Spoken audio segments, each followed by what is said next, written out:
Κυρίες και κύριοι, αγαπητές φίλες και φίλοι, καλησπέρα σας. Απόψε είναι 2 Μαρτίου του 2023. Δυστυχώς δεν μπορούμε να πούμε καλό μήνα. Ο μήνας μπήκε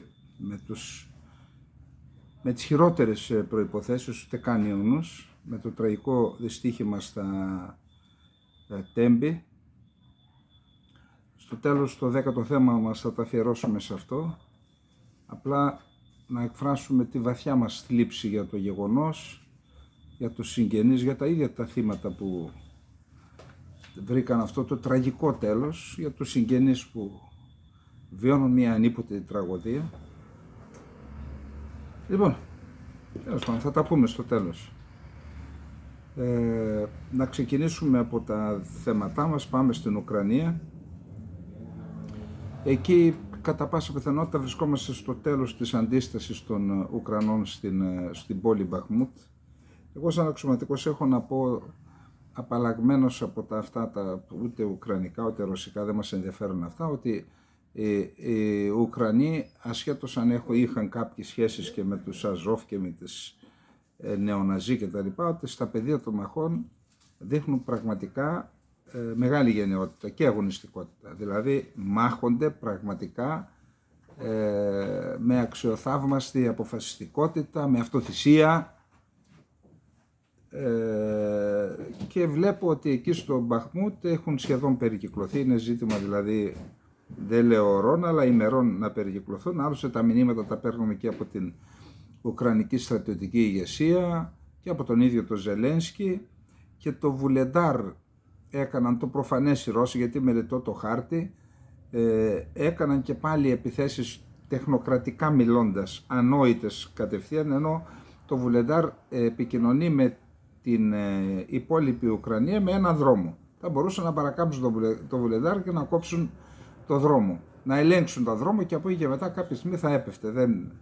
Αυτό κάνουν τώρα, αφού υπέστησαν μεγάλες ζημιές, όπως είπαμε, μόνο σε μια μέρα 33 άρματα και οχήματα έχασαν.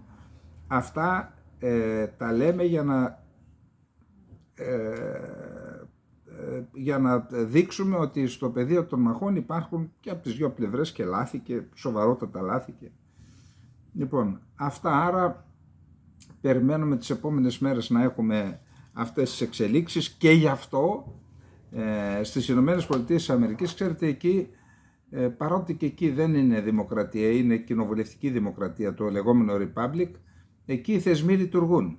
Και θα δείτε γιατί και σε αυτό το θέμα και στο επόμενο θέμα θα δείτε πώς λειτουργούν οι θεσμοί και πώς δεν λειτουργούν στην Ελλάδα. Αποτέλεσμα της οποίας αυτής της κατάστασης είναι και το δυστύχημα, το εγκληματικό δυστύχημα που έγινε στα Τέμπη. Προσέξτε εδώ. Ο Υφυπουργός Άμυνας των ΗΠΑ δεν προβλέπει αξιοσημείωτα εδαφικά κέρδη για τη Ρωσία στο κοντινό μέλλον. Η Αμερικανική κυβέρνηση εκτιμά ότι η Ρωσία δεν θα αποκομίσει αξιοσημείωτα εδαφικά κέρδη στην Ουκρανία στο κοντινό μέλλον, σύμφωνα με αξιωματούχο του Πενταγώνου. Παρότι δεν κατάφερε να καταλάβει το Κίεβο στην πρώτη φάση της εισβολής και κατέγραψε αρκετές αποτυχίες στο πεδίο των μαχών, ο ρωσικός στρατός παραμένει ισχυρός και ελέγχει σήμερα περίπου το 1/5 της Ουκρανικής επικράτειας, το 20%. Το Κίεβο έχει αποκλείσει το ενδεχόμενο διαλόγου με τη Μόσχα, ζητώντας την απόσυρση από όλα τα εδάφη, πάμε στα σύνορα δηλαδή που χαράχτηκαν το 1991, όμως τα ρωσικά στρατεύματα, όπως είπαμε, κλείνουν τον κλειό γύρω από τον Μπαχμούτ και από το Βουλεντάρ. Ο διοικητής των Ουκρανικών δυνάμεων περιγράφει την κατάσταση ως εξαιρετικά τεταμένη για τον Μπαχμούτ. Τι είπε λοιπόν ο Αμερικανός Υφυπουργός Εξωτερικών? Υφυπουργός Άμυνας, ενδεχομένως να δείτε μικρά τμήματα εδάφους να αλλάζουν χέρια τις επόμενες εβδομάδες και μήνες. Δεν νομίζω ότι υπάρχουν ενδείξεις πως οι Ρώσοι θα μπορούσαν να σαρώσουν την Ουκρανία και να αποκομίσουν σημαντικά εδαφικά κέρδη σε ορίζοντα ενός χρόνου, είπε ο Υφυπουργός Άμυνας των ΗΠΑ Κόλιν Καλ ενώπιον Επιτροπής της Βολής των Αντιπροσώπων, που επιβλέπει τη στρατιωτική βοήθεια που προσφέρει η Ουάσιγκτον στο Κίεβο. Προσέξτε γιατί τα λέει. Τον κάλεσαν η Επιτροπή της Βουλής των Αντιπροσώπων, ούτε καν η Γερουσία, και του λένε έλα εδώ, τι κάνετε εκεί, δώσε μας λογαριασμό, και έδωσε λογαριασμό. Το επόμενο θέμα μας είναι αυτό. Από την έναρξη της ρωσικής εισβολής, η κυβέρνηση Biden έχει προσφέρει στην Ουκρανία στρατιωτική βοήθεια μόνον ύψους σχεδόν 32 δισεκατομμυρίων δολαρίων, παραδίδοντας μεταξύ άλλων μη επανδρομένα αεροσκάφη, συστήματα πυροβολικού και αντιαεροπορικής άμυνας και αντιαρματικά. Μέχρι σήμερα όμως δεν έχει ικανοποιήσει το αίτημα του Κιέβου να δοθούν F-16. Ο Καλ ρωτήθηκε για το θέμα, επανειλημμένος από μέλη της Επιτροπής, υπάρχει περίπτωση να δώσουμε F-16, και είπε θα χρειαστούν από 18 έως 24 μήνες για να δοθούν, δηλαδή η εκπαίδευση των χειριστών και προετοιμασία των αεροσκαφών, και λέει δεν είναι μέσα στις 3 πρώτες προτεραιότητες που έχουμε να δώσουμε F-16. Λοιπόν, αυτά έχουμε με το Μπαχμούτ, το Βουλεντάρ και την άποψη των Αμερικανών για το τι μπορεί να καταλάβουν οι Ρώσοι βραχυπρόθεσμα. Επίσης είχαμε επιθέσεις με μη επανδρομένα αεροσκάφη αρκετά βαθιά στο ρωσικό έδαφος, δηλαδή στο Κρασνοντάρ, ακόμα και πιο πέρα, τα οποία λένε οι Ρώσοι ότι τα κατέρριψαν. Επίσης είχαμε και μία δολιοφθορά. Οι Ρώσοι λένε ότι υπήρχαν τρομοκράτες, διεισέδησαν μέσα στο ρωσικό έδαφος και εκεί τους κυνηγούν οι δυνάμεις ασφαλείας.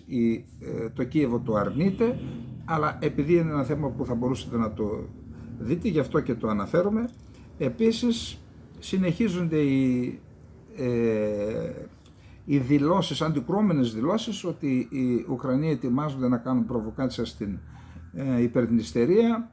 Οι Ουκρανοί λένε ότι οι Ρώσοι προετοιμάζονται να κάνουν επίθεση από την Υπερδνηστερία προς την Οδυσσό, και η Μολδαβία διαψεύδει τις κινήσεις των Ουκρανών κατά της Υπερδνηστερίας. Αυτά είναι λοιπόν στο πρώτο μας θέμα. Να πάμε στο δεύτερο θέμα. Το δεύτερο θέμα έχει να κάνει με την λειτουργία της δημοκρατίας ή τέλος πάντων της Republic της ΗΠΑ. Σύμφωνα, το προηγούμενο θέμα ήταν από το Αθηναϊκό Πρακτορείο Ειδήσεων, εννοώ η ανταπόκριση για τον Colin Kahl, για τον Υφυπουργό Άμυνας των ΗΠΑ. Πάμε λοιπόν τώρα ένα άρθρο του Καρούν Ντεμιρτζιάν, κάποιος αρμενικής καταγωγής Αμερικανός, μιλάει και λέει ότι υπάρχουν ζητήματα στο Κογκρέσο. Το Κογκρέσο, εκεί, το προηγούμενο ήταν η Βουλή των Αντιπροσώπων, εδώ το Κογκρέσο ελέγχει την κυβέρνηση, και η Δημοκρατική, που είναι η κυβέρνηση των Δημοκρατικών, αλλά και οι Ρεπουμπλικάνοι ελέγχουν την κυβέρνηση για την στρατιωτική βοήθεια που δίνει στην Ουκρανία. Προσέξτε εδώ. Σκληρές ερωτήσεις έθεσαν οι Ρεπουμπλικανοί του Κογκρέσου σε στελέχη του Πενταγώνου για τα δεκάδες δισεκατομμύρια δολάρια αμυντικής και άλλης βοήθειας των ΗΠΑ προς την Ουκρανία, δημιουργώντας αμφιβολίες για τη συνέχιση της στήριξής τους προς το Κίεβο. Το είχαμε πει εδώ σε αυτή την εκπομπή ότι το 2024 είναι προεκλογικό έτος εκλογών στις ΗΠΑ, και εκεί αυτές οι αντιθέσεις θα αυξηθούν και θα έχουμε και ένταση γύρω από το θέμα. Και αν οι ΗΠΑ σταματήσουν την υποστήριξη, εάν είπαμε έτσι, προς την Ουκρανία λόγω προεκλογικού έτους, τότε η Ουκρανία δεν θα μπορέσει να αντέξει περισσότερο από μερικές εβδομάδες. Αυτό είναι μια εκτίμησή μας.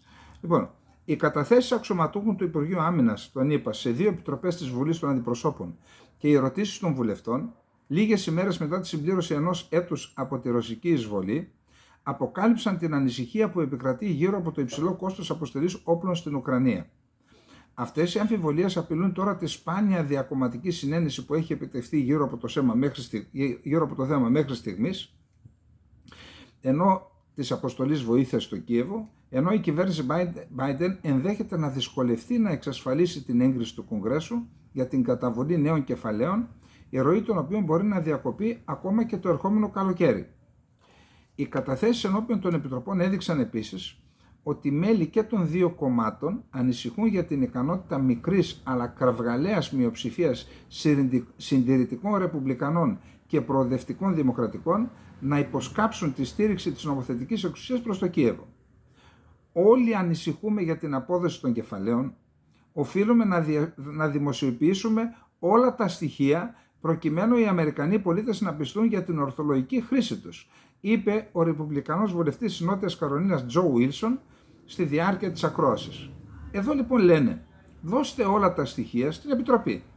να πούμε στους πολίτες να ενημερωθούν και να είναι ενημερωμένοι και να ξέρουν καλά τα δίνουμε, να έχουν άποψη. Σωστά τα δίνουμε, λάθος τα δίνουμε. Στην Ελλάδα θεωρείται έγκλημα να αποκαλύψουμε και τι δώσαμε. Όχι μόνο δεν ενημερώνουν τη Βουλή και αυτοί με τη σειρά της οι βουλευτές να ενημερώσουν τους ψηφοφόρους τους, όχι μόνο δεν ενημερώνουν τους πολίτες, αλλά όσοι πάνε να πούν τι είναι αυτά που κάνετε, τους κατονομάζουν σαν ρωσόφιλους, τι παίρνουν ρούλε από τη Ρωσία. Αυτή είναι η άθλια κατάσταση που επικρατεί στη χώρα, που οδηγεί και στα δυστυχήματα του. Αυτή, επειδή δεν λειτουργεί στοιχειωδώς η δημοκρατία. Στοιχειωδώς. Μια παρέα 2-3 ανθρώπων κάθε φορά, σε κάθε κυβέρνηση, στου Μαξίμου, είναι αυτή που καθορίζει την πορεία της χώρας, το μέλλον της χώρας, και είδαμε ποιο είναι το μέλλον. Θα τα δείτε στο τέλος. Θα τα πούμε στο τέλος. Οι εντάσεις κατέστησαν εμφανείς την Τρίτη όταν ο Ρεπουμπλικανός βουλευτής της Τζόρτζια, Άντριου Κλάιντ, μόνιμος επικριτής της χρηματοδότησης στην Ουκρανία, έθεσε ερωτήσεις για τις απώλειες φορτίων όπλων και για κρούσματα απάτης στη διαδικασία προώθησης οικονομικής βοήθειας στο Κίεβο. Απαντώντας στους ισχυρισμούς των Ρεπουμπλικανών μελών της Επιτροπής, ο Γενικός Ελεγκτής του Πενταγώνου, Ρόμπερτ Στόρκ, και Γενικός Ελεγκτής, κατέθεσε ότι δεν υπάρχουν αναφορές για διοχέτευση ευαίσθητων οπλικών συστημάτων σε ύποπτους παραλήπτες. Η δέσμευση του Λευκού Οίκου να προωθήσει προηγμένα άρματα μάχης και άλλα οπλικά συστήματα στην Ουκρανία απειλεί να εκτροχιάσει τον προϋπολογισμό του Πενταγώνου. Τον περασμένο Δεκέμβριο το Κογκρέσο ενέκρινε αμυντική και άλλους είδους βοήθεια ύψους 45 δισεκατομμυρίων δολαρίων προς την Ουκρανία, εκτιμώντας ότι αυτά τα κεφάλαια θα ήταν επαρκή μέχρι το Σεπτέμβριο. Το απρόσμενα μεγάλο κόστος του πολέμου οδήγησε το Κογκρέσο στην κατάθεση σειράς αιτημάτων προς την εκτελεστική εξουσία να αναλύσουν τις δαπάνες. Λέει, τι είναι αυτά? Δώστε μας πλήρη ανάλυση. Αυτά τα στοιχεία, παρότι παρελήφθησαν από τα μέλη του Κογκρέσου, δεν έγιναν γνωστά στο ευρύ κοινό. Οι αυξανόμενες δαπάνες και η έλλειψη λεπτομερούς ενημέρωσης έχουν τροφοδοτήσει την επιχειρηματολογία πολλών επικριτών της βοήθειας προς την Ουκρανία, οι οποίοι χαρακτηρίζουν τις τελευταίες μέρες αποτυχημένο πρόγραμμα όλο αυτό που γίνεται. Ανησυχίες εξέφρασαν την Τρίτη και οι δημοκρατικοί νομοθέτες, ζητώντας από την ηγεσία του Πενταγώνου να πει ειλικρινά πόσα χρήματα θα κληθεί ακόμη να εγκρίνει το Κογκρέσο. Πόσες φορές νομίζετε ότι θα πρέπει το Κογκρέσο να προσφέρει βοήθεια? Ποια είναι η μακροπρόθεσμη στρατηγική? Είπε ο δημοκρατικός βουλευτής της Καλιφόρνιας, Κόλιν Καλ, και άλλος Καλ, όχι Καλεντερίδης, Καλ. Λοιπόν, η απάντηση ήταν δεν ξέρουμε. Δεν ξέρουμε πόσο ακόμα θα διαρκέσει, και αυτό αντιλαμβάνεστε μεγεθύνει το πρόβλημα. Λοιπόν, αυτά δεν χρειάζεται να πω τίποτα. Κοιτάξτε πώς λειτουργούν τα κράτη που είναι κανονικά κράτη και δεν είναι μη κράτη ή δίθεν κράτη. Εντάξει, πάμε. Λοιπόν, ένα τρίτο θέμα είναι, υπάρχει η άποψη στις Ηνωμένες Πολιτείες της Αμερικής που εκφράζεται με άρθρο του David Aikes, ο οποίος λέει ότι, στους New York Times και αυτό, ότι μπορεί τα οπλικά συστήματα που δόθηκαν στην Ουκρανία να αλλάξουν την πορεία του πολέμου. Κάνει μία αναδρομή στα διαδραματιστέντα αυτόν τον χρόνο. Θα πω μερικά στοιχεία από το άρθρο, γιατί έχουν τη σημασία τους να αποδώσουμε και σωστά. Λέει λοιπόν, μετά αναφέρεται στην αντεπίθεση που έγινε τις αρχές Σεπτεμβρίου, την οποία την προανήγγειλαν 2 μήνες πριν οι Ουκρανοί.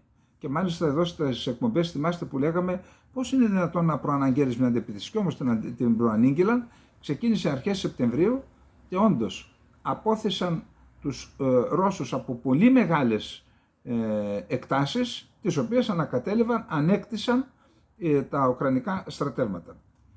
Λοιπόν, μετά την επιτυχία απελευθέρωση τεράστιων περιοχών των νοτίων και βορειοανατολικών τμήματων της χώρας τους το περασμένο φθινόπωρο, οι ουκρανικές δυνάμεις φέρονται να σχεδιάζουν μια νέα αντεπίθεση φέτος. Οι συμμαχικές χώρες ψάχνουν βαθιά στα οπλοστάσια τους για να βεβαιωθούν ότι αυτή η αναμενόμενη αντεπίθεση θα έχει τις μεγαλύτερες δυνατές πιθανότητες επιτυχίας. Δίνουν όπλα δηλαδή. Όταν τον Φεβρουάριο του περασμένου έτους οι ρωσικές δυνάμεις πέρασαν στη Βόρεια Ουκρανία, ενώ προέλαβαν επίσης βαθύτερα στην περιοχή του Ντομπάς στα ανατολικά, οι Ηνωμένες Πολιτείες της Αμερικής και άλλοι σύμμαχοι έδωσαν προτεραιότητα στις αποστολές πυρομαχικών, φορητών αντιαρματικών, φορητών αλλά και άλλων συστημάτων αεράμενας και κυρίως στοιχείων πυροβολικού και άλλα οπλικά συστήματα τα οποία ενίσχυσαν τις ένοπλες δυνάμεις της Ουκρανίας. Το πυροβολικό, ίσως περισσότερο από κάθε τύπο όπλο, βοήθησε τα ουκρανικά στρατεύματα να υπερασπιστούν την πρωτεύουσά τους Κίεβο και τελικά να σταματήσουν τις ρωσικές προελάσεις στα ανατολικά και στα νότια. Πάνω από 11 μήνες μετά, η Ουκρανία έχει λάβει από τους συμμάχους τουλάχιστον 750 ρημουλκούμενα και αυτοκινούμενα πυροβόλα και εκτοξευτές πυράβλων τοποθετημένους σε οχήματα. Άλλα 100 τέτοια συστήματα είναι καθοδόν. Συνολικά 850 πυροβόλα, είτε αυτοκινούμενα, είτε ρημουλκούμενα, είτε και πολλαπλούς εκτοξευτές. Παρά την εξέχουσα θέση των κατευθυνωμένων αντιαρματικών όπλων στο δημόσιο αφήγημα, η Ουκρανία άμβλυνε την προσπάθεια της Ρωσίας να καταλάβει το Κίεβο χρησιμοποιώντας μαζικά πυρά από 2 ταξιαρχίες πυροβολικού. Έγραψε ο Μικάιλο Ζαντρότσκι, ο Τζακ Γουόλτινγκ, ο Ολεξάνδρ Βανίλικ και ο Νίκ Ρέινολτς σε μελέτη τους το Νοέμβριο για το Royal Institute Services στο Λονδίνο. Καθώς η ρωσική επίθεση σταμάτησε σε μεγάλο βαθμό ή ακόμα και αντιστράφηκε σε μέρη όπως η περιφέρεια του Κιέβου, οι μεταφορές όπλων στην Ουκρανία άρχισαν να περιλαμβάνουν ακόμα περισσότερα όπλα, σχεδιασμένα και για επίθεση και για άμυνα, κυρίως για επίθεση. Σε διαδοχικές παρτίδες από την Άνοιξη η Πολωνία δώρισε 200 παλιά άρματα μάχης, μερικά σοβιετικά TAF-72 και άλλα που ήταν παραλλαγές αυτού του άρματος.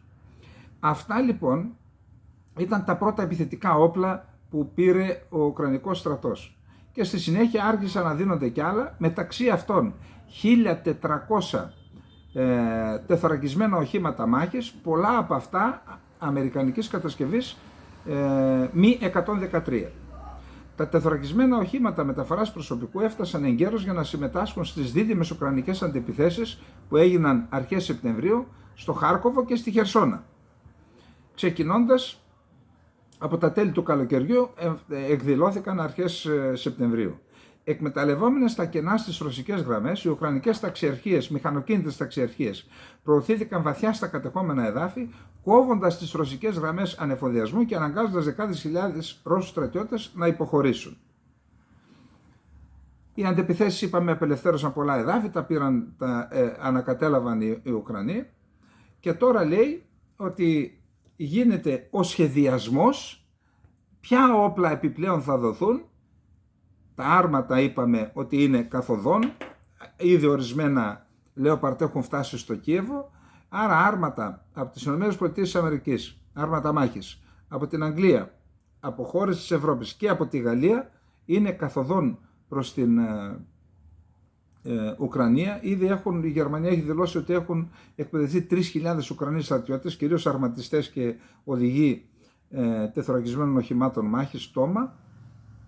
Άρα αυτό που θα πρέπει να περιμένουμε, το περιμένουμε δηλαδή, έχει προαναγγελθεί, αντεπιθέσεις από πλευράς των Ουκρανών, κυρίως στο νότιο μέτωπο, έχουν οριστεί ότι οι αντεπιθέσεις θα γίνουν για κατάληψη εδαφών μεταξύ του Ντομπάς και της Κριμαίας, να σπάσουν το μέτωπο δηλαδή, αλλά επίσης περιμένουν και ερνή επίθεση από πλευράς της Ρωσίας. Εδώ θα είμαστε να παρακολουθούμε για να ενημερώνουμε τον κόσμο τι και πώς. Πάμε λοιπόν στο επόμενο θέμα.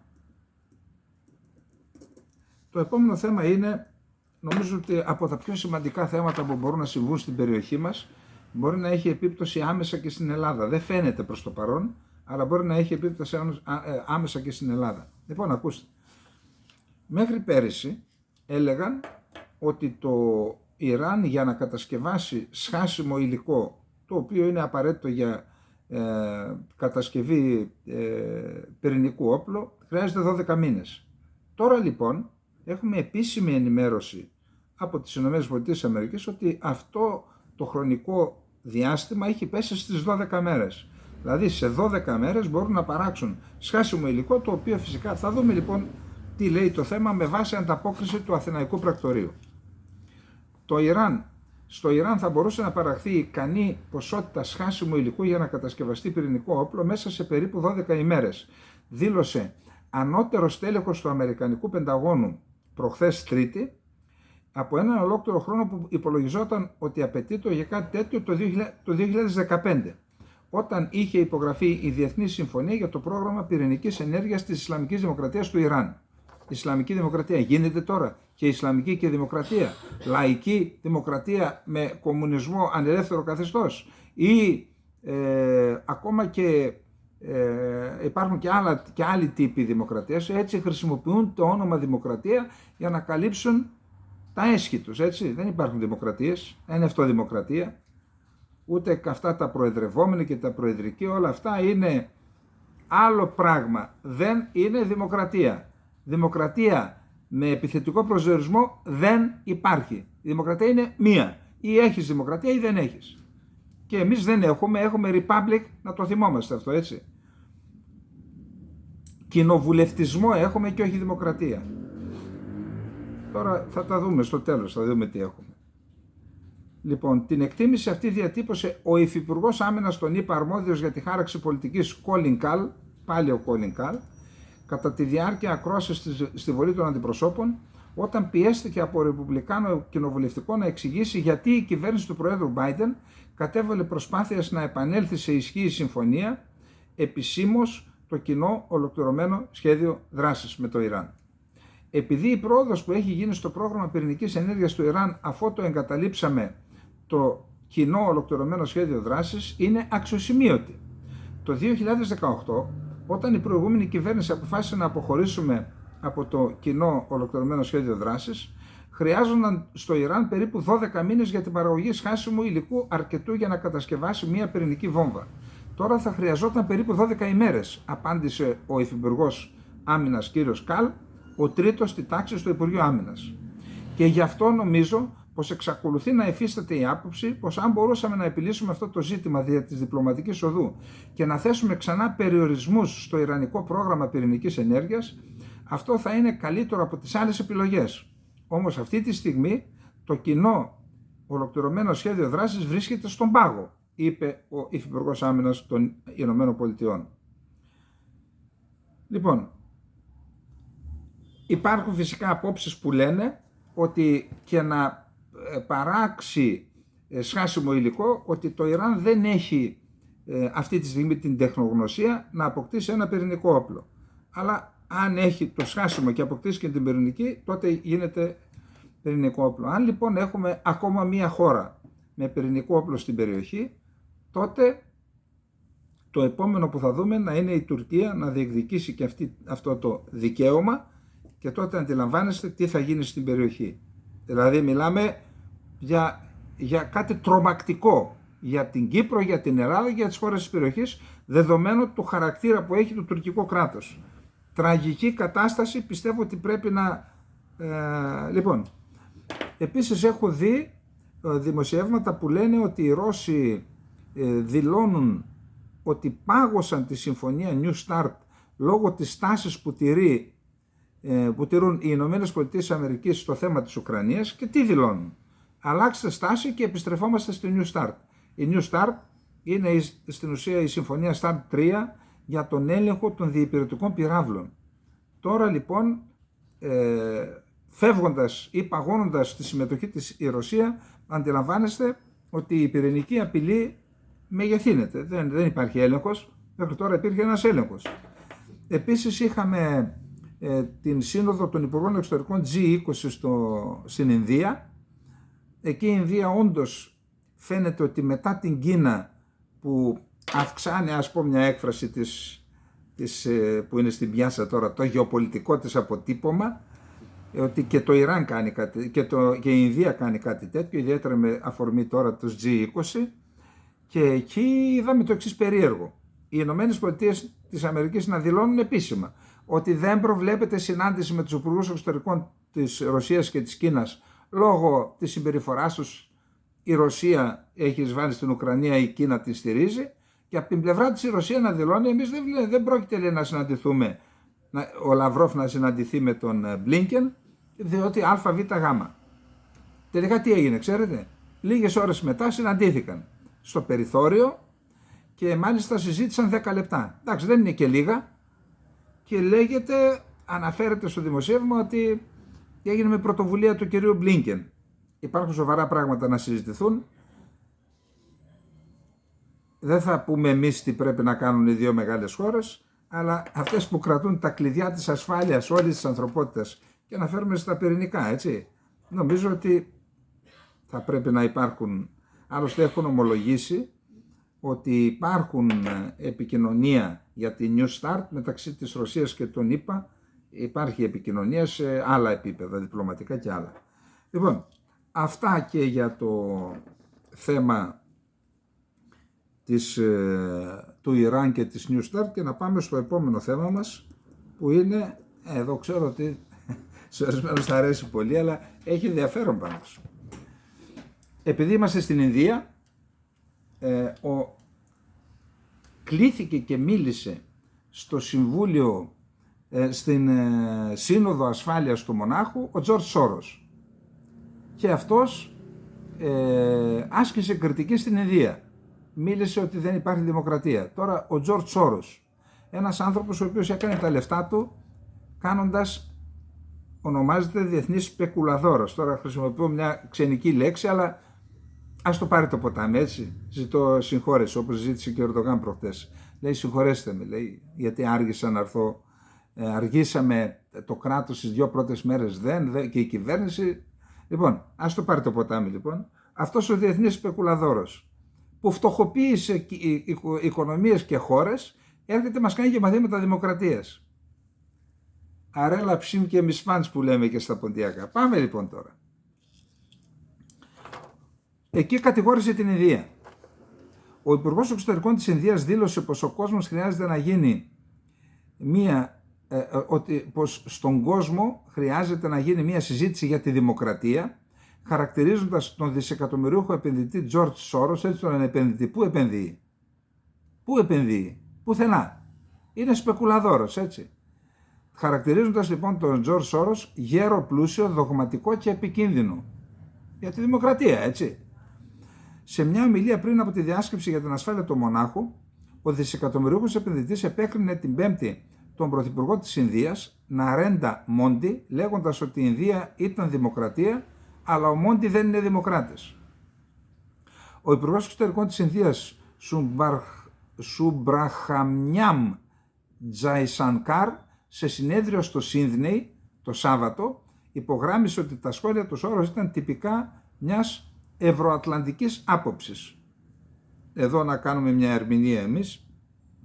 Η ευρωατλαντική άποψη ποια είναι? Χρησιμοποιούν τον όρο δημοκρατία για να, δείχνοντας ότι έχουν και το ηθικό πλεονέκτημα έναντι του υπόλοιπου κόσμου, για να μπορέσουν να προωθήσουν τα δικά τους στρατηγικά συμφέροντα. Αυτό λέει. Είναι ηλικιωμένος, πλούσιος, δογματικός και επικίνδυνος. Όταν τέτοιοι άνθρωποι με τέτοιες απόψεις και τέτοιους οργανισμούς επενδύουν πραγματικά πόρους στα αφηγήματά τους, ξέρουμε καλά τι συμβαίνει. Ανέφερε και πρόσθεσε ότι είμαστε μια χώρα που πέρασε από την αποικιοκρατία, γνωρίζουμε τους κινδύνους που προκύπτουν όταν υπάρχει εξωτερική παρέμβαση, εννοώντας εξωτερική παρέμβαση του Σόρος στα της χώρας. Μας ανησυχεί, σημείωσε, αλλά οι ψηφοφόροι της Ινδίας αποφάσισαν πώς πρέπει να λειτουργεί και να κυβερνάται η χώρα τους. Συμπλήρωσε σύμφωνα με το Reuters. Εδώ να πω το εξής. Εδώ εμείς είμαστε, το βιβλιοπωλείο μας είναι Φιλελλήνων 14 στην πλατεία Συντάγματος. Εδώ πίσω από εδώ υπήρχε ένα εστιατόριο, η παλιά Αθήνα, και το οποίο δεν υπάρχει τώρα λόγω του κορονοϊού, έκλεισε, έχει αντικατασταθεί. Εδώ λοιπόν είδαμε κάποια στιγμή ανώτατο αξιωματούχο του ελληνικού κράτους με αυτόν τον κύριο. Δηλαδή, εννοώ ανώτατο. Δηλαδή, συγγνώμη, ποιος είναι αυτός ο άνθρωπος και γιατί τον δέχεται ο ένας πρωθυπουργός? Τι είναι αυτό? Τώρα μιλάω παλιά τώρα, έτσι. Εντάξει. Γιατί τον δέχεται? Γιατί τον δέχονται εδώ? Υπάρχει κανένας λόγος? Και λογοδοτούν πουθενά? Τι λένε με αυτόν τον άνθρωπο? Για να μην πούμε για τις χρηματοδοτήσεις, για να μην πούμε για την επιρροή που άσκησε για το ξεπούλημα του Σκοπιανού, στο Σκοπιανό, έτσι. Λοιπόν, αυτά. Ευτυχώς που υπάρχουν και οι Ινδοί και βάζουν τα πράγματα στη θέση τους. Πάμε στο επόμενο θέμα.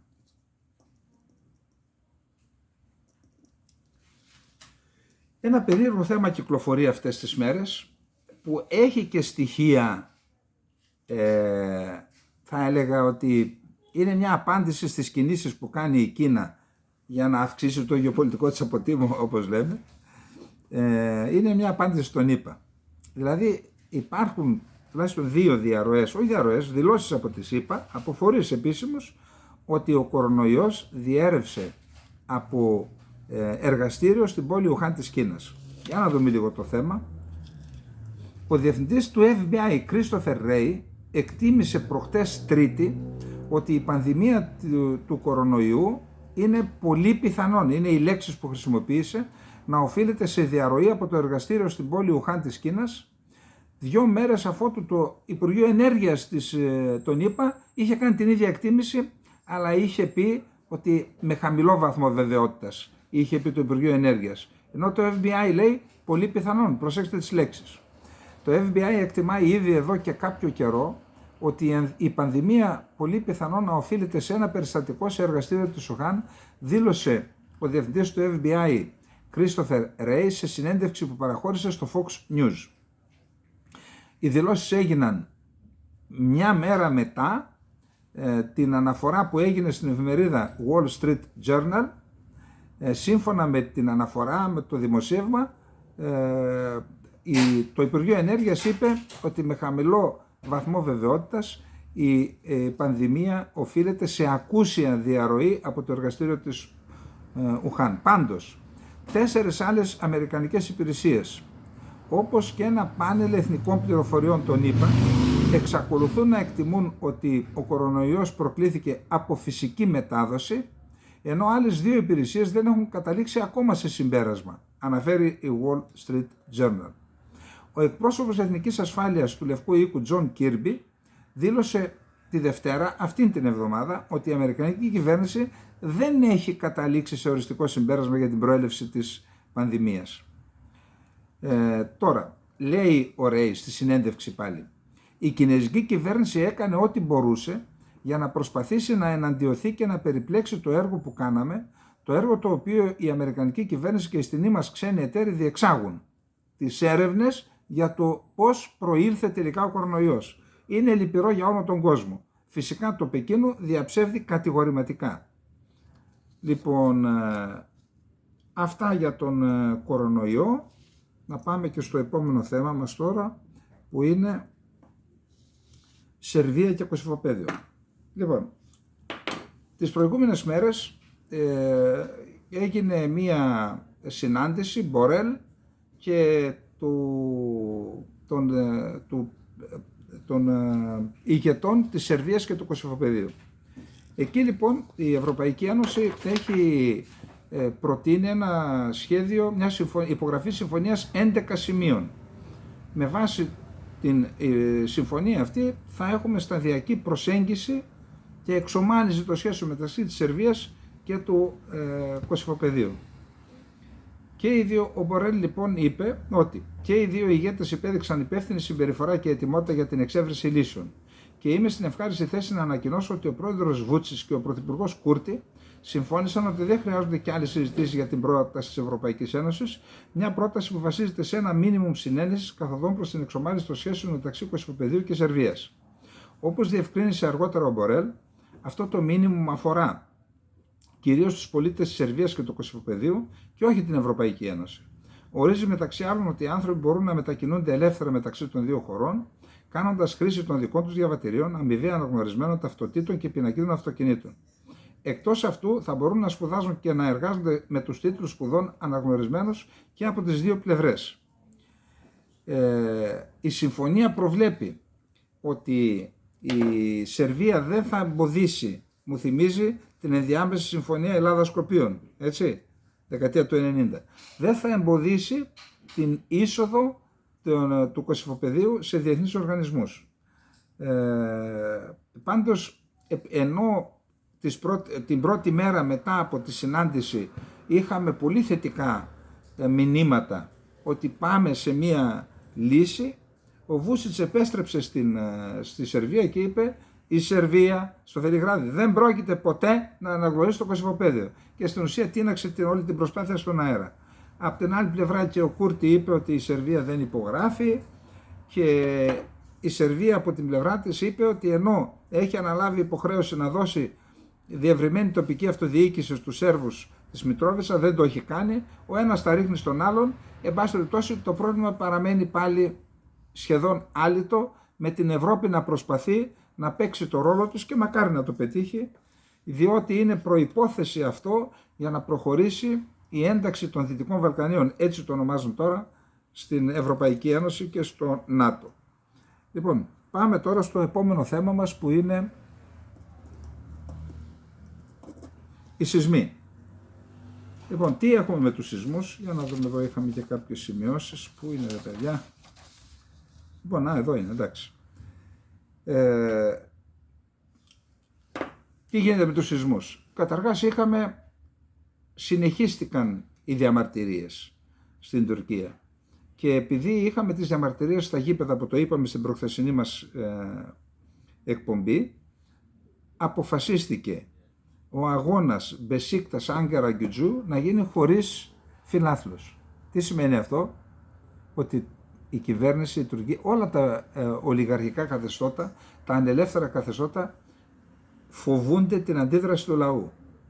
Άκουσαν, απαγόρεψαν την είσοδο του κόσμου για να μην μπει η κυβέρνηση παρετήσου. Αντιλαμβάνεστε που βρισκόμαστε. Επίσης, απαγόρεψαν σε φιλάθλους στη Φενέρμπαξε να πάνε στον αγώνα με το Εικόνιο. Τώρα, τι άλλο έχουμε?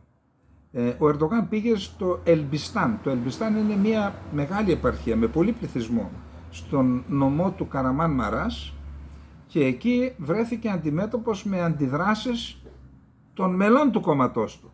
Και μάλιστα κάποια στιγμή τον είδα, από το φόβο του μπήκε μέσα στο κοντέινερ της ΑΦΑΝΤ, αυτής της υπηρεσίας εκτάκτων αναγκών, ας πούμε, και κρύφτηκε εκεί μέσα. Γιατί οι οπαδοί του κόμματός του απαιτούσαν εκείνη τη στιγμή να τους δώσει το λόγο του Ερντογάν ότι θα γίνει νομός η επαρχία τους. Γιατί όντως, από ό,τι το έψαξα, όντως έχει μεγάλο πληθυσμό. Όταν μια επαρχία γίνεται νομός, αντιλαμβάνεστε, έχει νομάρχη, έχει υπηρεσίες, είναι ένα αναπτυξιακό εργαλείο το να γίνεις νομός από επαρχία, διότι στην Τουρκία υπάρχει ακόμα ο θεσμός της επαρχίας και του επάρχου. Δηλαδή τοποθετείται από την κυβέρνηση, από τον Υπουργό Ιστορικών, ο νομάρχης, Βαλής, ο έπαρχος, ο καϊμακάμες, και εκλέγεται μόνο ο δήμαρχος. Είτε σε χωριό είναι ο πρόεδρος, κομμόπολη δήμαρχος, σε πόλη δήμαρχος, και σε μητροπολιτικούς δήμους πάλι δήμαρχος. Εκεί λοιπόν από τις διαμαρτυρίες ήταν έντονες, ο Ερντογάν φοβήθηκε και πήγε και κρύφτηκε. Τι άλλο? Έχουν σημασία αυτά, θεωρώ, γι' αυτό και τα λέω, ότι εκεί στο Χατάι υπάρχει μία εκκλησία, και οι άνθρωποι της εκκλησίας, ο παπάς και οι χριστιανοί, έκαναν μόνοι τους, δίνουν λεφτά και ψήνουν, μαγειρεύουν φαγητό και δίνουν στους ανθρώπους φαγητό, ψωμί και νερό, σε χιλιάδες ανθρώπους κάθε μέρα.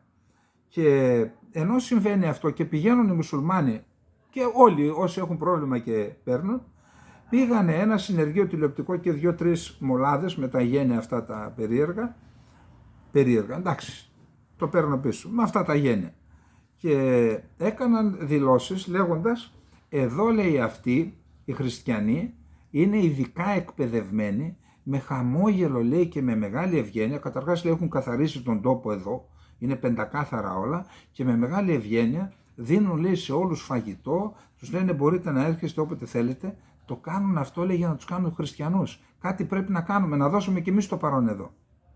Δηλαδή, αντί και οι ίδιοι να κάνουν κάτι αντίστοιχο και να παρέχουν υπηρεσίες, είναι απόντες εντελώς από όλη αυτή τη διαδικασία, και επειδή είναι παρόντες οι χριστιανοί, προσπάθησαν να τους στοχοποιήσουν. Το άρθρο αυτό είχε 12 εκατομμύρια, νομίζω, θεάσεις και πόσες χιλιάδες σχόλια. Διάβασα τα σχόλια. Ούτε ένα σχόλιο δεν ήταν θετικό προς τους Χοτζάδες. Ήταν θετικά προς την Εκκλησία. Αυτό δεν σημαίνει τα πάντα, αλλά κάτι σημαίνει, κρατήστε το αυτό. Και επίσης, τι άλλο έχουμε, και κάτι άλλο. Έχω δει πάλι δηλώσεις. Ένας γκρίζος λύκος, εδώ με το μουστάκι όπως το έχει, λέει, συγγνώμη, εγώ λέει είμαι γκρίζος λύκος, έχω εγγραφή, έχω ταυτότητα. Δεν είδα, λέει, κανέναν από τους συντρόφους μου να έρχονται να μου δώσουν, λέει, μία σεισμόπληκτος, πάλι στο χατάει, σεισμόπληκτος.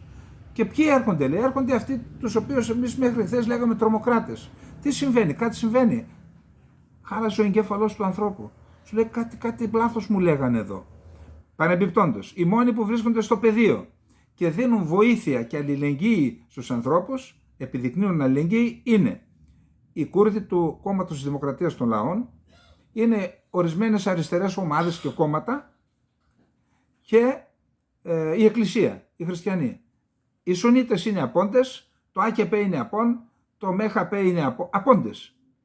Και αυτό δημιουργεί, λέει, μια γυναίκα είδα σε ένα χωριό, συγγνώμη, λέει, ήρθαν αυτοί, λέει, και μου δώσαν εδώ να φάω, να πιω, ούτε ξέρω ποιοι ήτανε, τώρα τους μαθαίνω, λέει. Τι είναι αυτό το πράγμα? Εντυπωσιασμένοι. Και ακριβώς επειδή συμβαίνει αυτό, το κράτος τι έχει κάνει? Έχει βάλει κάθε εμπόδιο να αποτρέπει τα φορτηγά που πηγαίνουν από αυτούς που σας είπα για να κάνουν βοήθεια, τους σταματάνε και τους τα παίρνουν και δεν τους αφήνουν να δώσουν βοήθεια στους ανθρώπους. Και μια γυναίκα λέει, τι ζήτησα, λέει, πήγα να ζητήσω νερό από εκεί που έδωνα νερό και μου είπαν, λέει, φοράς δαχτυλίδι, λέει, πούλα το δαχτυλίδι και αγόρασε νερό, τι θες να πάρεις τζάμπα? Αυτοί οι καλοί άνθρωποι από το κράτος. Λοιπόν, αυτά για την Τουρκία, πολύ γρήγορα να πούμε, γιατί έχουμε και άλλα θέματα να θίξουμε. Λοιπόν, τι λέει ο Ερντογάν τώρα? Προσπαθεί να κερδίσει να γλιτώσει την παρτίδα. Την παρτίδα, δύσκολα.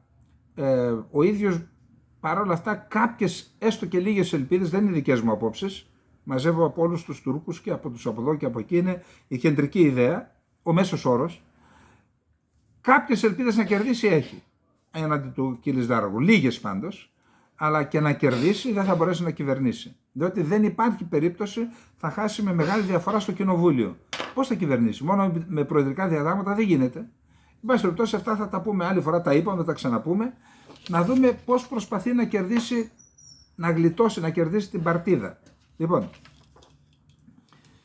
ανακοίνωσε ότι από σήμερα θα ξεκινήσει η καταβολή 10.000 τουρκικών λιρών σε κάθε σεισμόπληκτο, ενώ θα καταβληθούν και 100.000 λίρες σε κάθε πολίτη που έχασε το συγγενή του. 10.000 λίρες είναι 500 ευρώ, περίπου, 490-80, και 100.000 λίρες είναι περίπου 5.000 δολάρια. Ευρώ, δολάρια καλύτερα, ναι, εκεί. Επιπλέον ανακοίνωσε ότι θα αναγείρει 309 κατοικίες, διαμερίσματα, που καταστράφηκαν από τους ισχυρούς σεισμούς. Όπως αναφέρουν τα τουρκικά ΜΜΕ, στο Μαράς έδωσε, εκεί που έγινε το Ελμπιστάν το επεισόδιο, έκανε συνέντευξη τύπου και ανακοίνωσε ότι, λέει, 309 διαμερίσματα εγώ, λέει, θα τα κάνω πολύ γρήγορα και θα τα δώσω και μόνο εγώ μπορώ να τα κάνω, κανένας άλλος. Έτσι. Και θα τα κάνει, όπως είπαμε, με κολλητούς του κατασκευαστές. Θέλω να εμπιστευτείτε το κράτος και την κυβέρνησή σας, εμένα δηλαδή, λέει. Και ανακοίνωσε ότι βρίσκεται στη δεύτερη φάση η τοποθέτηση 842 κοντέινερ στο Μαράς για να μεταφερθούν οι σεισμόπληκτοι από τις σκηνές. Όσο στην παροχή οικονομικής βοήθειας, είπε, δίνουμε 100.000 λίρες στους συγγενείς των πολιτών μας που σκοτώθηκαν στο σεισμό για επίγουσες ανάγκες και πληρώνουμε 10.000 λίρες στον καθένα από τους πολίτες μας που επλήγησαν από την καταστροφή. Από σήμερα αρχίζουμε να πληρώνουμε 15.000 λίρες για τους σεισμόπληκτους που τα σπίτια τους είναι ακατάλληλα, θα μετακομίσουν από τα σπίτια τους.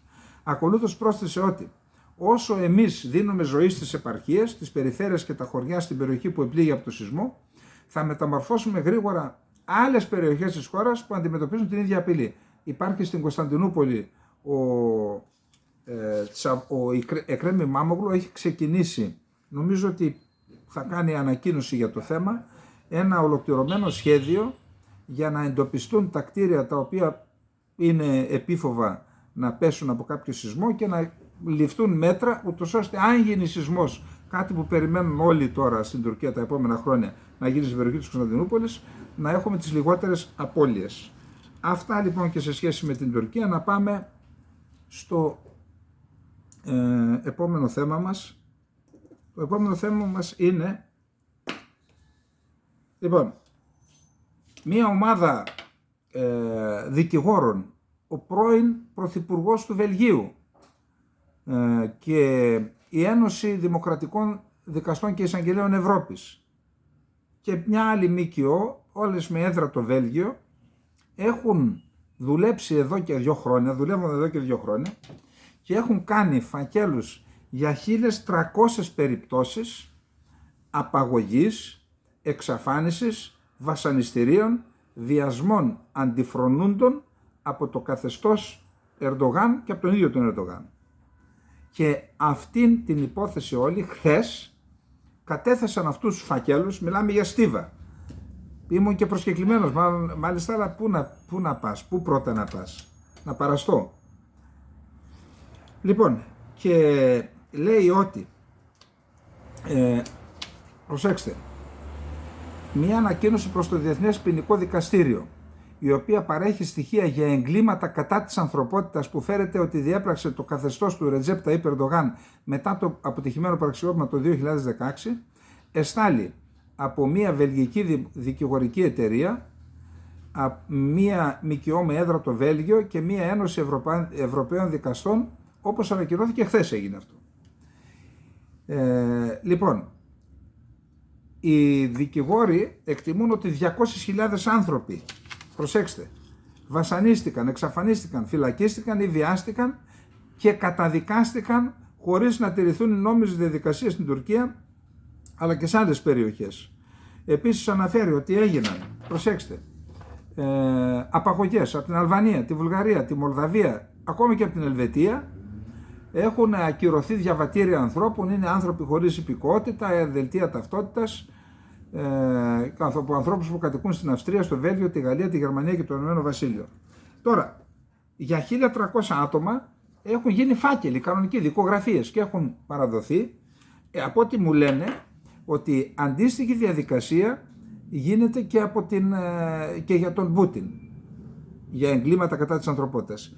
Τέτοια λοιπόν διαδικασία είναι σε εξέλιξη και για τον Ερντογάν. Φυσικά πρέπει να υπάρχει, το συμβαλόμενο κράτος είναι αυτό που μπορεί να κάνει έγκληση, αλλά λέει ότι υπάρχει και προηγούμενο που μπορεί να αρχίσει μια διαδικασία. Εν πάση περιπτώσει, δεν ξέρουμε ποια κατάληξη θα έχει αυτή η κίνηση. Πάντως είναι σημαντικό το γεγονός ότι το καθεστώς Ερντογάν και ο ίδιος Ερντογάν καταγγέλλεται με αυτόν τον επίσημο τρόπο διεθνώς για εγκλήματα κατά της ανθρωπότητας. Αυτό να το βλέπουν οι δικοί μας, εδώ η Δικηγορικός Σύλλογος Αθηνών και ξέρω εγώ, που δεν πιάνουν και αυτοί να δουν τι εγκλήματα γίνονται στην Κύπρο, τα θέματα της γενοκτονίας, να κάνουν μια αντίστοιχη δράση. Γιατί μάλλον αυτό χαλάει τη σούπα. Ξέρετε ποια σούπα, έτσι. Λοιπόν, πάμε τώρα στο επόμενο θέμα μας.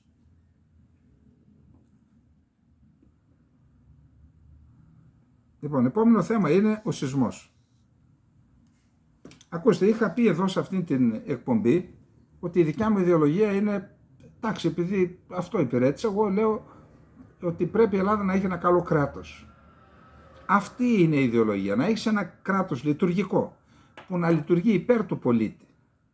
Να λειτουργεί καταρχάς, να λειτουργεί υπέρ του πολίτη, να προστατεύει τον πολίτη, να βοηθάει τους πάντες, να έχει ένα καλό σύστημα υγείας, να βοηθάει και τους επιχειρηματίες, να μην επιτρέπει την λαιλασία της δημόσιας περιουσίας, να μην επιτρέπει την δράση, την ανεξέλεγκτη δράση των ξένων των εταιριών στην αγορά. Να υπάρχει δηλαδή, δεν λέω παρεμβατικό κράτος, αλλά ένα κράτος που θα κρατάει τις ισορροπίες, επωφελία πάντα των πολιτών και του εθνικού συμφέροντος. Εδώ με κατηγόρησε κάποιος, τι θες λέει κράτος να έχει, λέει να είναι το κράτος επιχειρηματίας. Ποτέ δεν είπα αυτό. Είπα να λειτουργεί το κράτος. Προσέξτε τώρα τι γίνεται εδώ, για να αναφερθούμε στην Ελλάδα υπάρχουν τα εξής φαινόμενα. Πρώτον, οικογενειοκρατία. Δηλαδή, καλά, δημοκρατία δεν έχουμε, το είπαμε αυτό, έτσι. Και εκεί είναι η ρίζα του προβλήματος. Οικογενειοκρατία. Έχουμε 8 πρωθυπουργούς από 3 οικογένειες. Δηλαδή σχεδόν 60-70 χρόνια έχουμε εναλλαγές 3 οικογενειών. Κρατήστε το αυτό. Είναι λογικό, είναι σωστό. Επίσης τι άλλο έχουμε, έχουμε κομματοκρατία. Δηλαδή είτε αξίζεις είτε δεν αξίζεις, αν ανήκεις στο κόμμα θα πάρεις μια θέση στο κράτος. Τα αποτελέσματα τα είδατε. Και δεν είναι μόνο αυτά. Δεν είναι μόνο αυτά. Τα είδαμε και σε άλλες τραγικές καταστάσεις. Απλά τώρα αυτό είναι φρέσκο. Πάμε παρακάτω. Διαφθορά. Γιατί υπάρχει διαφθορά? Μα γιατί δεν υπάρχει αξιοκρατία. Όταν υπάρχει κομματοκρατία, τότε λειτουργεί άλλη ιεραρχία. Όχι η ιεραρχία του κράτους, η ιεραρχία του κόμματος. Και δεν είναι μόνο αυτό. Η διαφθορά έχει να κάνει με το εξής. Όταν η διαφθορά αρχίζει, τι λέει ο λαός μας? Το ψάρι βρωμάει από το κεφάλι. Όταν η διαφθορά αρχίζει από πολύ ψηλά, τότε δεν μπορεί αυτός που κλέβει, λέω αν είναι πρωθυπουργός ή το περιβάλλον του πρωθυπουργού, δεν μπορεί μετά να πει έναν υπουργό γιατί κλέβεις εσύ, διότι και αυτός του κουνάει κανένα φάκελο και λέει ποιος κλέβει? Ποιος κλέβει, κύριε? Από εκεί και μετά, όταν κλέβει ο υπουργός, πάει ο γενικός γραμματέας από κάτω, του λέει, μπορεί να πει ο υπουργός γιατί κλέβεις, τι είναι αυτό που... Πώς τι κάνω, κύριε Υπουργέ? Για κοιτάξτε εδώ κι εσείς, είναι ένα θέμα που με αφορά. Και τελικώς η διαφθορά πάει μέχρι τον κλητήρα. Μέχρι τον κλητήρα. Άρα οικογενειοκρατία, κομματοκρατία, διαφθορά. Πάμε παρακάτω. Λειτουργία της δικαιοσύνης. Υπάρχει δικαιοσύνη? Εγώ δεν θέλω να γίνω ισοπεδωτικός, αλλά ξέρετε, εγώ δεν έχω πάει στα δικαστήρια, αλλά για μια υπόθεση που είμαι μάρτυρας πήγα 10 φορές με συνεχείς αναβολές. 10 φορές. Και εκεί με τους δικηγόρους που μιλάμε μου λένε, όποιος λέει ότι το τελευταίο καταφύγιο του πολίτη είναι η δικαιοσύνη, μου λένε οι δικηγόροι, δεν ξέρει τι κατάσταση επικρατεί σε δικαιοσύνη. Τώρα, γιατί κατόπιν εορτής θα έπρεπε η δικαιοσύνη να ασχοληθεί με το δυστύχημα? Δεν έπρεπε να ασχοληθεί τόσα χρόνια που από το 2000 μέχρι σήμερα αυτή η κατάσταση ξοδεύτηκαν πόσα και η δικαιοσύνη τόσο καιρό που ήταν? Χαρταετό? Εντάξει. Λειτουργία του τύπου και των μέσων μαζικής ενημέρωσης. Ακόμα και προχτές η Ευρώπη νομίζω μας παρέπεμψε για αυτό το θέμα. Πήραμε λεφτά και δεν κάναμε τίποτα. Είδατε εσείς τα μέσα μαζικής ενημέρωσης να κρεμούν στα μανταλάκια τους υπεύθυνους? Γιατί? Διότι δεν παίζουν το ρόλο τους. Δεν παίζουν, και κάποιος είχε δίκιο, μου είπε, ρε Καλεντερίδη, λες ότι στην Τουρκία τα μέσα μαζικής ενημέρωσης τα ελέγχει ο Ερντογάν σε ποσοστό 85-90%. Γιατί δεν βλέπεις τη χώρα σου? Και εγώ δικαιολογήθηκα και είπα, ρε παιδιά, εγώ μόνο για τα έξω είμαι, δεν είμαι για τα μέσα. Για τα μέσα θα κάνουν κάποιοι άλλοι. Ποιοι άλλοι να τα κάνουν? Ορίστε. Δεν θα μπορούσαν ακόμα και προχτές που μας παρέπεμψε η Ευρώπη για το θέμα να γίνει κάτι, να ταραχτεί το σύμπαν, πρωτοσέλιδα, και να φοβηθούν όλοι, και οι σταθμάρκες και οι κλειδούκοι, πώς τους λένε, και να προληφθεί? Ούτε αυτό. Λοιπόν, ο Παντελής, εγώ λέω ότι έχουν με βάση τον τρόπο με τον οποίο αντιδρά το κράτος, λέω ότι η Ελλάδα είναι ένα μη κράτος. Ο Παντελής Σαββίδης λέει είναι ένα δίθεν κράτος. Πάμε τώρα να δούμε. Όλη αυτή η κατάσταση, όπως την περιέγραψα, πού μας έχει οδηγήσει? Δημόσιο χρέος. Παρέλαβαν από τη Χούντα ένα χρέος που ήταν κοντά στο ελάχιστο, τέλος πάντων, εξωτερικό χρέος, που είμαστε σήμερα, είμαστε στα 400 δις. Ερωτώ, ποιος φταίει? Η Μαρία η Πενταγιώτισσα? Ποιος φταίει γι' αυτό?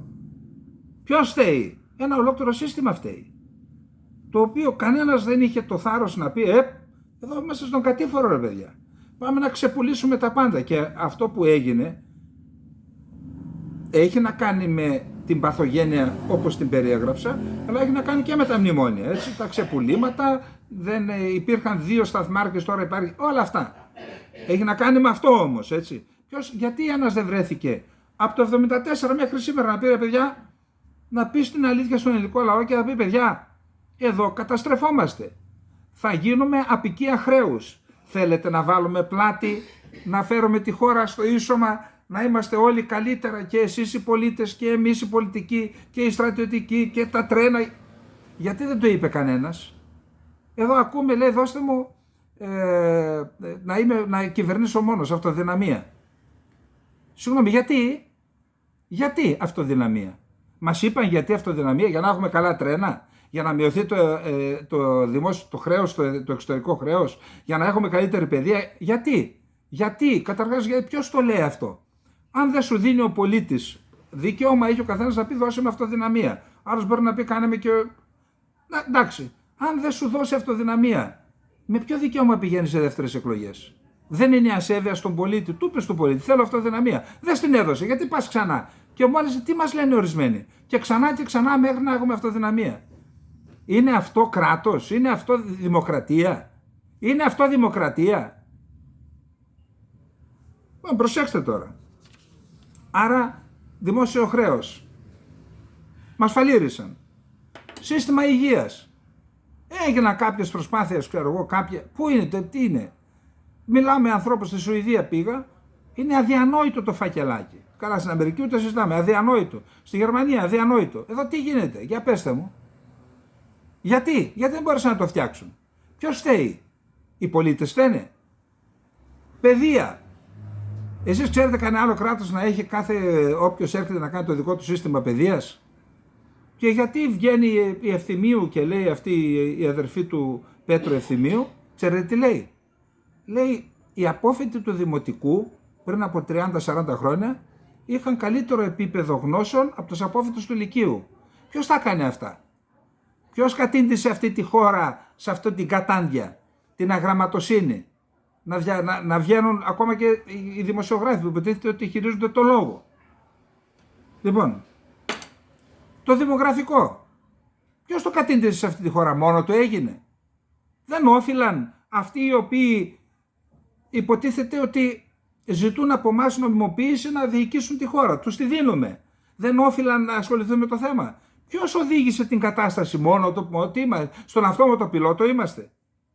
Ένοπλες δυνάμεις. Να μην αναφέρω τώρα. Να μην αναφέρω τι κάναν στις ένοπλες δυνάμεις. Την αμυντική βιομηχανία ποιος την κατέστρεψε? Μόνη της καταστράφηκε. Και τώρα έπρεπε να γίνει το roots race, να κινδυνεύσουμε για να αρχίσουν τώρα τρεχάτε ποδαράκια μου να μην σας αυτό? Και φτάσαμε και σιδηρόδρομοι.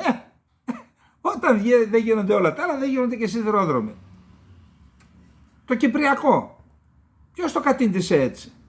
Δεν έπρεπε η Ελλάδα? Η Τουρκία μπήκε μέσα και παραβίασε τη συνθήκη εγγυήσεων, η οποία λέει την αποκατάσταση συνταγματικής τάξης, και έμεινε εκεί δύναμη κατοχής. Γιατί το άφησε η Ελλάδα? Δεν είμαστε εμείς εγκύτρια δύναμη? Γιατί το αφήσαμε και πηγαίνει στον γκρεμό? Ποιος φταίει? Τα ήμια, ποιος φταίει? Τα 12 μίλια, ποιος φταίει? Οριοθέτηση με την Κύπρο, ποιος φταίει? Η κατάσταση στη Βόρειο Ήπειρο που πάει από το κακό στο χειρότερο, ποιος φταίει? Τι άλλο να πούμε? Οι Έλληνες Κωνσταντινούπολης από 150.000 έμειναν 2.000 και δεν έβγαζε μια τσιμουδιά αυτό το κράτος. Ποιος φταίει? Ποιος φταίει? Που μας φημώσατε εμάς τους Πόντιους και τους Μικρασιάτες και τους Θρακιώτες να μην έχουμε δικαίωμα καν στη μνήμη, να μην μιλάμε για τη γενοκτονία μέχρι που ξυπνήσαμε δεκαετία του 80 και το 90 άρχισαν να αποκαθιστούν με κάποιο τρόπο. Ποιος φταίει για όλα αυτά?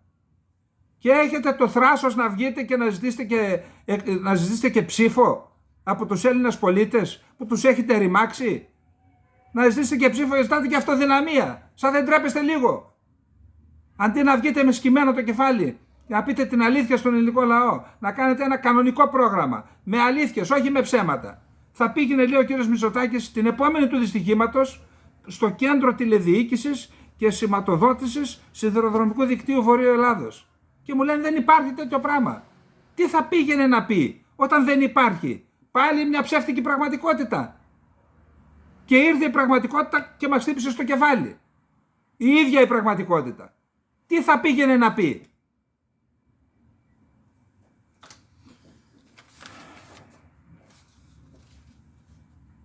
Λοιπόν, αυτή δεν είναι κατάσταση στη χώρα. Η Ελλάδα είναι σε βαθύτατη θλίψη, σε απέραντη θλίψη.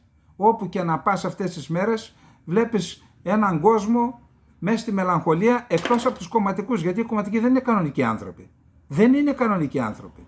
Οι κομματικοί έχουν πάθει κάτι στον εγκέφαλό τους, δεν λειτουργούν σαν κανονικοί άνθρωποι.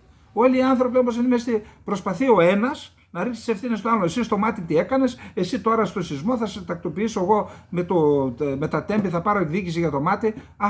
Είναι αυτή η πολιτική. Είναι αυτή η πολιτική να φέρουν τη χώρα στο σωστό δρόμο. Και δεν είναι ο σιδηρόδρομος, βγήκε τώρα. Σας είπα τόσα παραδείγματα για την παιδεία. Και πόσα άλλα. Και πόσα άλλα.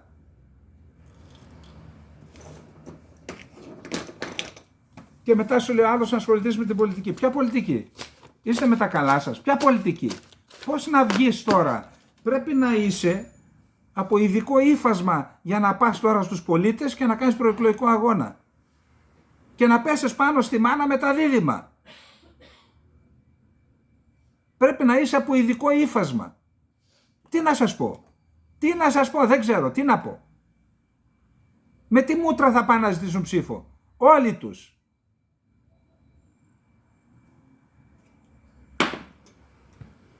Λοιπόν, αρχή της εκπομπής είναι να μην αναμειγνύεται με τα εσωτερικά, με τα κομματικά. Αλλά εδώ είναι εθνικό θέμα πλέον. Είναι εθνικό θέμα πλέον αυτή η κατάσταση.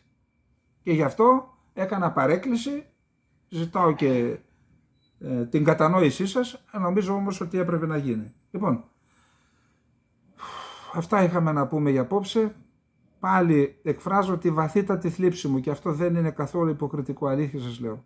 Μου λέει ο αδερφός μου, δεν μπορούσα, ψάχνω να βρω κανάλι, δεν το αντέχω. Μου λέει ο φίλος μου, ψάχνω να βρω κανάλι. Χθες βράδυ δεν έψαχνα να βρω κάτι άλλο, δεν αντέχεται αυτός ο πόνος. Αυτή η θλίψη δεν αντέχεται. Και πάει ο άλλος πάνω και τι λέει, σας υπόσχομαι ότι θα μάθετε γιατί έγινε. Πού τους βρήκαμε αυτούς, μπορείτε να μου πείτε? Πού τους βρήκαμε? Πού τους βρήκαμε? Τι ατυχία είναι αυτή για τη χώρα? Τι ατυχία είναι αυτή για τη χώρα? Από το κολέγιο να κυβερνήσεις μια χώρα. Τι ατυχία είναι αυτή, μπορείτε να μου πείτε? Λοιπόν, εντάξει, ας ελπίσουμε ότι θα προβληματιστούν οι πολίτες. Εγώ δεν λέω ότι υπάρχει λύση. Αλλά τουλάχιστον ας προβληματιστούμε. Άμα προβληματιστούμε, μπορεί κάτι να γίνει, να βρούμε μια λύση. Ξέρω εγώ τι να πω. Λοιπόν, αυτά. Καληνύχτα.